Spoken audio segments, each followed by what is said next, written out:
Bonjour à toi et bienvenue sur le blog Star en Maths TV. Aujourd'hui, toujours dans le chapitre des fonctions trigonométriques, nous allons résoudre une équation avec des sinus. 2 sinus carré x moins 3 sinus x plus 1 égale 0. Alors quand tu vois ce genre de choses, est-ce que ça ne te fait pas penser à une équation du second degré? Regarde, ici, on a un terme sinus x au carré, et ici on a un terme sinus x, et ici on a une constante. Est-ce que ça ne te ferait pas penser à quelque chose du type 2 grand X au carré moins 3 grand X plus 1 égale 0? Et avec grand X, justement, égale sinus de petit x. Et oui, et donc ici tu fais apparaître un changement de variable. Et cette équation-là, eh bien tu sais la résoudre. C'est une équation toute simple du second degré. Alors, faisons ce changement de variable aussi et résolvons cette équation. Ici, on a une équation du second degré classique, on va calculer le discriminant. Donc calculons le discriminant et voyons s'il est positif. Auquel cas, il aura une ou deux solutions. Enfin, deux solutions s'il est strictement positif. Donc delta, eh bien c'est b au carré. Donc ici b vaut moins 3, donc b au carré 9. Moins 4ac, mais moins 4 fois ici 2, fois 1. Et on trouve donc 9 moins 8. Ça fait 1. Et ça, c'est strictement supérieur à 0. Le cours sur les polynômes du second degré te montre que quand le discriminant delta, en fait, est strictement supérieur à 0, eh bien l'équation du second degré du type ax au carré plus bx plus c égale 0 a deux solutions réelles. Et les deux solutions réelles s'expriment ici de la façon suivante. On a grand x1, première solution, égale moins b, c'est-à-dire ici moins 3, donc 3, moins racine carrée de delta, mais ici racine carrée de 1, et bien c'est 1, sur 2a, et ici c'est 2 fois 2, donc 4. Et 3 moins 1 sur 4, ça nous fait 2 sur 4, donc 1 demi.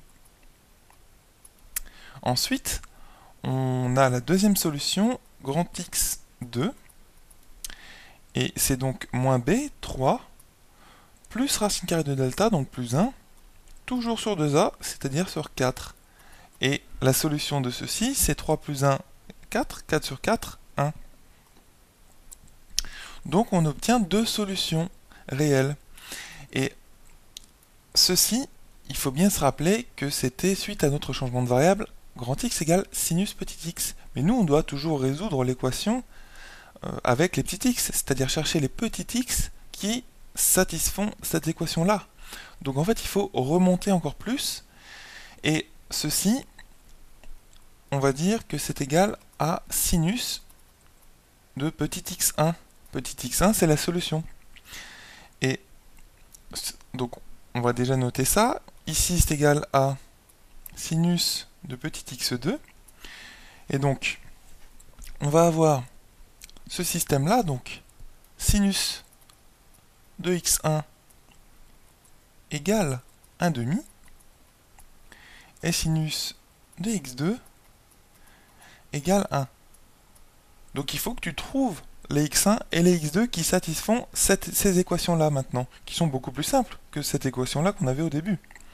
Donc ceci c'est équivalent à l'angle dont le sinus vaut 1 demi, et bien c'est pi sur 6, ou aussi 5 pi sur 6. Sur le cercle trigonométrique, tracé très rapidement, hop, hop, ici tu as l'angle pi sur 6, et ici tu as un demi, donc ici pi sur 6. Et ici, cette longueur-là, c'est bien sinus, donc 1 demi.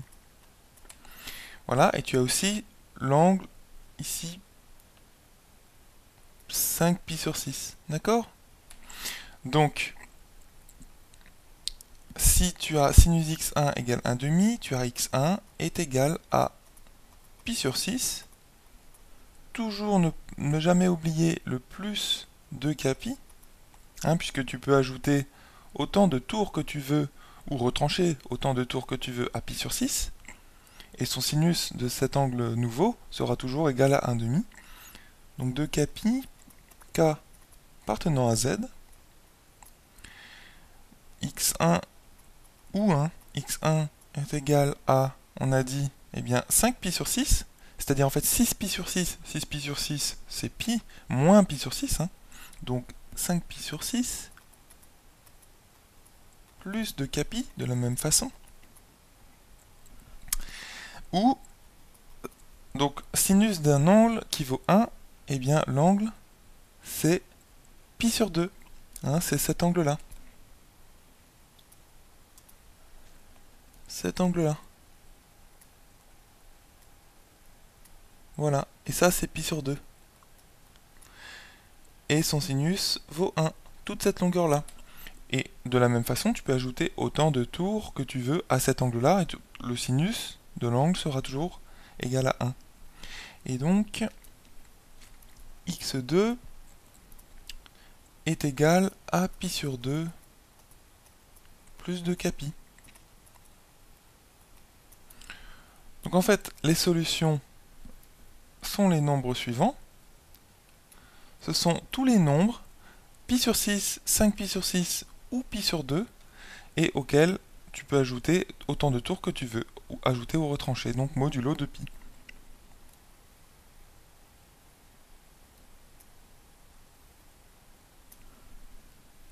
Donc la philosophie de l'exercice, c'était de faire un changement de variable. Parce que si tu commences à essayer d'exprimer sinus carré, tu vas sûrement faire apparaître des cosinus de x, des cosinus de x, etc. En fait, tu vas plus te compliquer la vie qu'autre chose. Ici, il fallait vraiment remarquer que tu pouvais remplacer sinus x par un grand x, tout simplement, une autre variable. Et donc, ce qui était le plus commode ici, c'était de faire un changement de variable. Et pour obtenir une équation du second degré toute simple que tu sais résoudre. Comment tu pouvais le voir? Eh bien, tu avais un carré d'un sinus, ensuite tu avais le sinus puissance 1, et ensuite tu avais une constante. Donc normalement, tu pouvais voir facilement que cette équation était de la forme a grand X au carré plus b grand X plus c égale 0. Voilà.